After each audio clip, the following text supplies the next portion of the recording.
CAD JPY has formed a head and shoulders pattern on its 4-hour time frame to signal that a downtrend is underway. Price is starting to break below the neckline around the 83.00 level to confirm that a sell-off might happen. The chart pattern spans roughly 400 pips, so the resulting drop could be of the same size, although the 80.00 major psychological level might hold as support. The 100 SMA cross said below the longer-term 200 SMA to confirm that bearish momentum is kicking in. This means that the sell-off is more likely to ensue than to reverse. However, both stochastic and RSI are already indicating oversold conditions or that sellers are tired.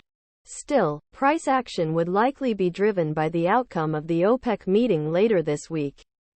Speculations of a production hike around 300,000 to 600,000 barrels per day are currently weighing on crude oil and the positively correlated Canadian currency. In the U.S., however, output appears to be taking hits and the Cushing pipeline overload could also limit global supply. Upcoming inventory data from the API and EIA could have a limited impact on oil price action ahead of the OPEC meeting, though.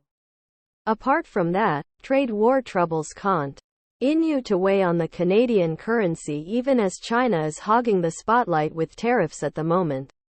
NAFTA talks are still a source of uncertainty for the Canadian economy, which could mean a BLE whammy for the loonie if trade tensions prevail.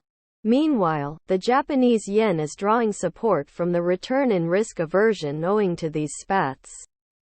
Traders are hesitant to put more money on the dollar since the U.S. economy could also be adversely affected by trade tensions, leaving the yen as the preferred safe haven bet. Headlines on further tariffs could further boost the flight to soffit Y, which would both weigh on the Canadian dollar and lift the lower-yielding yen.